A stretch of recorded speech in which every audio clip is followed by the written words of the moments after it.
Pour ce reportage en plateau, on retrouve Brice Tienayon Nonvidé. Il est activiste pour la lutte contre les sachets plastiques. C'est ça, hein? Bonsoir. Oui, bonsoir, cher journaliste. Oui, merci beaucoup d'avoir accepté notre invitation. On suivait tout à l'heure ce reportage et je disais à l'entame, bien sûr, de cette rubrique que nous venons annoncer, en fait, la journée mondiale sans sachets plastique. C'est célébré tous les 3 juillet, voilà, de chaque année. De chaque année. Alors, dites-nous déjà, dans 2 jours, dans 48 heures, cette journée sera célébrée. Quand on parle de journée mondiale sans sac plastique, est-ce que c'est uniquement les sachets plastiques non biodégradables? Non. Si on parle de la journée mondiale sans sac plastique, autrement appelée journée internationale sans sac plastique, oui, est une initiative mondiale visant à éliminer l'utilisation des sacs en plastique dans le monde. Et ça se célèbre le 3 juillet de chaque année. C'est une journée symbolique pour nous rappeler l'importance d'utiliser des alternatives aux sacs plastiques dans notre quotidien. Et c'est aussi une occasion de rappeler à nous-mêmes et aux autres que chaque mesure que nous prenons et que chaque sac plastique dont nous disposons affecte la vie de chacun dans le monde et les générations à venir. Les générations à venir, c'est vrai. Donc, les sachets et les sacs plastiques biodégradables et non biodégradables sont concernés. Oui.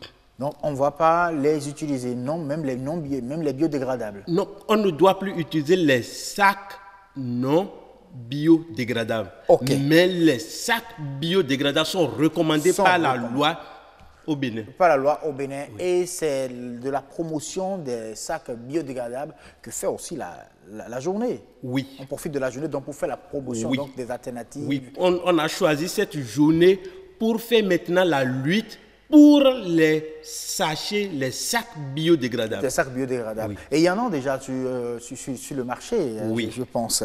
Alors, mais l'objectif de la journée, vous l'avez déjà évoqué. Alors, les activités que prévoit le Bénin dans ce sens, c'est quoi en réalité, sinon particulièrement qui sont liées à vous?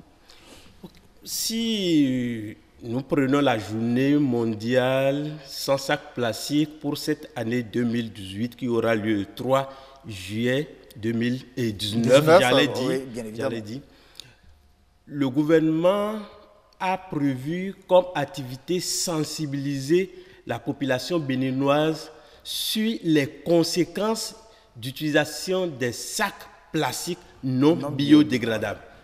Donc, sensibiliser dans les marchés, dans les églises, dans les lieux publics, un peu partout. Mais il y a quand même longtemps déjà que cette loi a été votée pour interdire l'utilisation des sacs plastiques non biodégradables au Bénin. Depuis, on nous a dit 6 mois après, ça doit être mis donc en application. On ne le sent pas. Voilà une journée qui arrive. Est-ce que c'est peut-être une occasion pour déclencher l'application de cette loi au Bénin? Oui, c'est une occasion de demander à nos autorités qu'une chose est de voter une loi, mais l'autre chose est de mettre cette loi en application. Cette loi a été votée en République du Bénin, la loi numéro 2017-39 du 26 décembre 2017 portant interdiction de la production, de l'exportation, de l'importation, de la commercialisation, de la détention, de l'utilisation des sachets plastiques non biodégradables en République du Bénin a été voté le 3 novembre 2017 à l'unanimité à l'Assemblée nationale, ce qui a été promulgué par le chef de l'État, le président Patrice Talon, le 26 décembre. Et même les décrets sont déjà signés, même les arrêtés. Les arrêtés sont déjà signés par le ministre de cadre de vie depuis le 11 mars 2019. Mais jusque-là, on sent qu'au Bénin, nous ne respectons pas encore cette loi. Donc c'est un appel que vous êtes en train de lancer aux autorités pour que cela soit appliqué. Est-ce que vous pensez que le Bénin est vraiment prêt à passer à l'application de ces tests-là aujourd'hui? Le Bénin est vraiment prêt pour respecter cette loi parce qu'il y a déjà des alternatives dans le pays.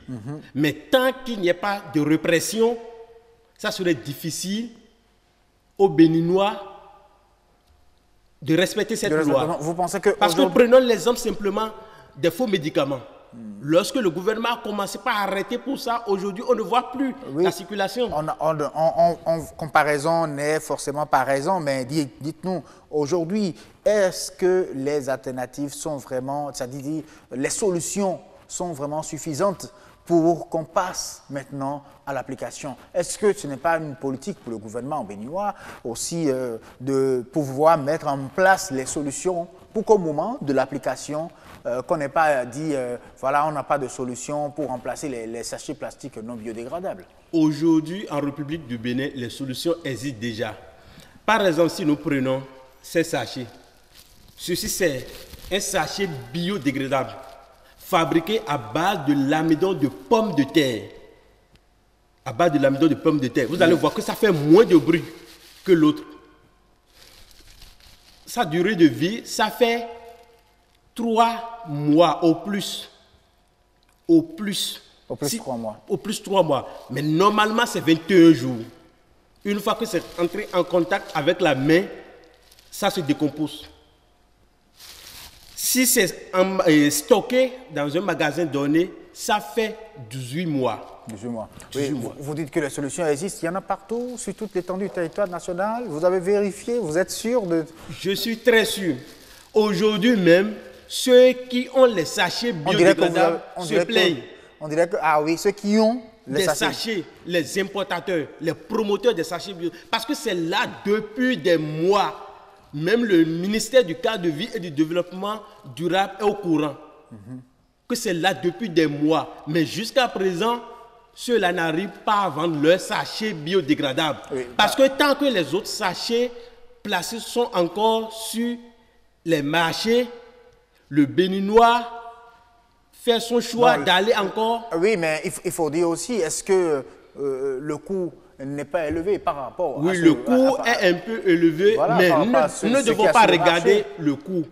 Est-ce que la solution ne serait pas que le gouvernement prenne le temps de pouvoir peut-être, pour un début d'utilisation des sachets biodégradables, de subventionner, d'enlever certaines taxes pour permettre à ce que le coût soit moindre, histoire, même je sais pas, juste après donc, les séances de sensibilisation, pour qu'on puisse naturellement, la population puisse naturellement passer à l'utilisation. C'est ça aussi notre souhait. Oui. Nous-mêmes, nous profitons, nous, les ONG, nous profitons pour demander à notre gouvernement de faire tout possible pour subventionner, pour que le prix soit accessible à tout le monde. À tout le monde. Parce que si on parle de l'amidon de pommes de terre, nous savons tous déjà que pommes de terre, c'est cher. On en produit au Bénin aussi. Hein. Bon, voilà, pas et à part ça aussi, si nous ne voulons pas utiliser des sachets biodégradables, il y a aussi des emballages. Des emballages en papier. Maintenant, c'est fabriqué pour les pains. Vous allez voir que c'est fabriqué pour les pains. Ça, c'est en papier? C'est en papier. Et ça existe déjà aussi sur le territoire national? Oui, c'est déjà sur le territoire national. Ok. C'est déjà sur le territoire national. Donc, je pense que c'est l'application qui reste et on espère que le gouvernement va essayer aussi d'évaluer déjà les solutions qui existent et voir si réellement, après application, qu'il n'y aurait vraiment pas de problème. On ne va pas se retrouver à retourner encore à ces pratiques-là. Parce que c'est là le véritable danger. Il ne faut pas passer à l'application pour qu'à un moment donné, on constate réellement que les solutions sont en train de diminuer ou bien ne sont plus permanemment disponibles pour qu'on puisse retourner encore aux autres solutions. Les sachets donc on espère oui, les sachets biodégradables qui existent actuellement en République du Bénin suffisent vraiment pour couvrir l'étendue du territoire national. Donc, ce problème ne se pose pas. Parce que la loi a été votée, ça fait déjà au moins 1 an et demi. 1 an, 6 mois déjà.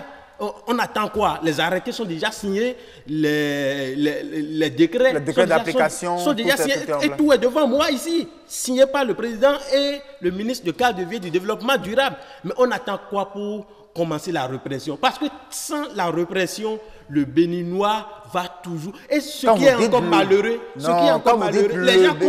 les gens continuent d'importer encore des sachets plastiques en République du Bénin. Où sont nos douaniers pour fermer les frontières? On ne me dit pas, je vois avec mes yeux Et il y a aussi des sachets on va, sur l'étendue du territoire national et ce ne sont pas des sachets bio. On va y revenir très prochainement. Mais on écrit sur l'étiquette que c'est bio. Le temps est terminé. On va y revenir très prochainement. En tout cas, c'est beaucoup d'interrogations qui existent pour qu'on puisse passer vraiment à l'application de ces tests-là. Monsieur Novilé, merci beaucoup à vous. Merci, à très bientôt. Le grand rendez-vous pratiquement terminé, chers téléspectateurs. Nous allons à présent rappeler la météo avant de partir.